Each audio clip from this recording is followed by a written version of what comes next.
ના વિવેકહીન ઉપયોગ લીધે જમીન, હવા, વાતાવરણ, પર્યાવરણ તથા જીવસૃષ્ટિ અને સ્વાસ્થ્યને ગંભીર નુકસાનથી આપણે વાકેફ છીએ.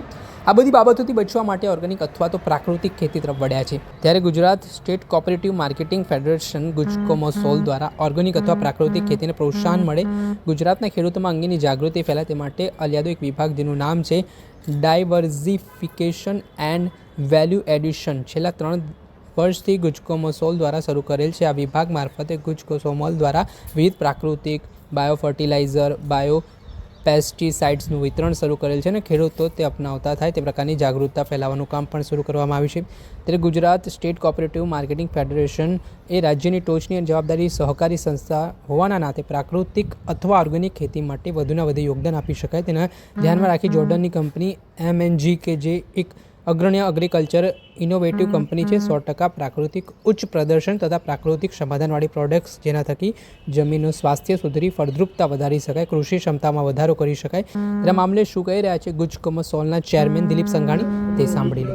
हमारा कृषि क्षेत्र जाणकारों, फर्टिलाइजर क्षेत्र जाणकार, कृषि यूनिवर्सिटी हमारा अधिकारीओ ने जाणकार સાથે શેર કરીએ અને અમને જો અમારી ધરતી ઉપર આ વાત સફળતાપૂર્વક આગળ વધી એવી લાગશે તો અમે તમારી સાથે આગળ કામ કરવા માગીએ છીએ. એમણે એ વાત અમારી સ્વીકારી એટલે હું આભાર માનું છું કે છેક જોર્ડનથી આ બધી વસ્તુ બનાવીને એના નમૂના સાથે 2 દિવસ પહેલાં એ મોકલીને આપણી વચ્ચે આવ્યા છે. આપણે આપણા કૃષિ યુનિવર્સિટીઓ દ્વારા, આપણા અન્ય લેબોરેટરી દ્વારા આને ચકાસવામાં આવશે કેવી રીતે બનાવે છે. મને એને ઇમ્પ્રેસ એ રીતે કર્યો, બધા જ રિપોર્ટો પછી એની જે પ્રોડક્ટ હતી એ લઈને પોતે ખાઈ ગયા.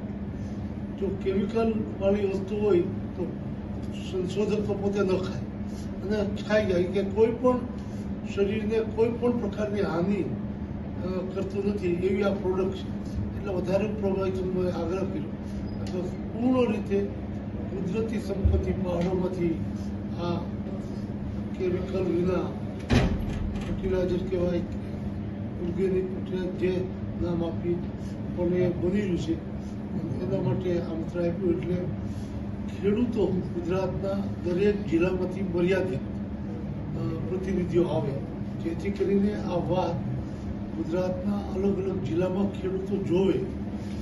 એ આપણી ગુજરાતી ભાષા કે હિન્દી ભાષા સમજતા નથી એટલે આપણા ગુજરાતમાંથી એ બોલે એનું ટ્રાન્સલેટ કરી શકે એ રીતે વ્યવસ્થા કરવામાં આવી છે.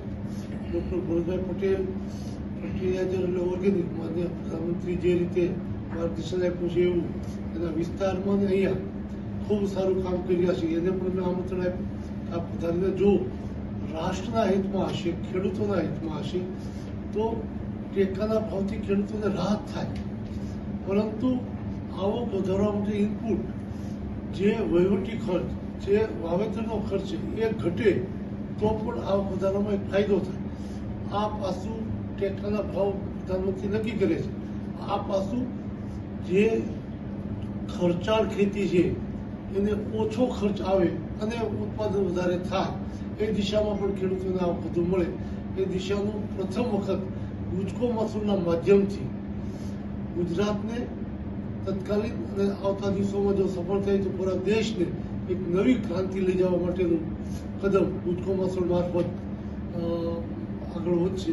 જેમાં આ વર્ષે ગુજકોમસોલે જે રીતે અત્યારનો વિક્રમ સર્જક નફો કરીને ખેડૂતોના હિત માટે અલગ અલગ યોજનાઓ કરીને એને રાહત આપી છે એમ આજની આ પ્રોડક્ટ અંગે સાર્વજનિક ચર્ચાઓ કરીને, કોઈ ખાનગી એક રૂમમાં MOU કરીને નહીં, સાર્વજનિક પ્રેસ મિત્રો, વૈજ્ઞાનિકો, આપણા ગુજરાતની 4 કૃષિ યુનિવર્સિટીના પ્રતિનિધિઓને બધાને જ આમંત્રણ આપ્યું છે, જાણકારોને આમંત્રણ આપ્યું છે અને એની હાજરીમાં આ ચર્ચાઓ કર્યા પછી આ અંગે લેબ અને બધા પ્રયોગો કરવામાં આવશે અને આપણને સફળતા મળશે તો આપણે આ પ્રોડક્ટને ગુજરાત અને દેશમાં દેશના કૃષિ ક્ષેત્રના વિકાસ માટે ઉપયોગ કરીશું.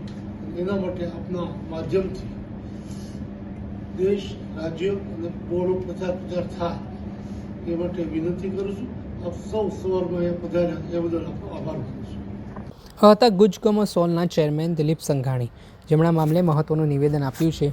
જે જોર્ડનની કંપની છે, હવે તે પ્રાકૃતિક ખેતી તરફ કેવી રીતે વધી શકાય ખેડૂતો દ્વારા તેને લઈને વાત કરી છે. સાથે જ ગુજકોમસોલના ચેરમેન બિપિન પટેલ ગોતા તથા ગુજકોમસોલ ચેરમેનનો પરમ યોગદાન રહેલું છે. તેવા બોર્ડના તમામ ડાયરેક્ટર, જુદી જુદી સહકારી સંસ્થાના આગેવાનો, કૃષિ ખાતાના અધિકારીઓ, કૃષિ યુનિવર્સિટી વાઇસ ચાન્સેલર, કૃષિ વૈજ્ઞાનિક, બહોળી સંખ્યામાં ખેડૂતો ઉપસ્થિત રહ્યા હતા અને કાર્યક્રમને સફળ બનાવ્યો હતો.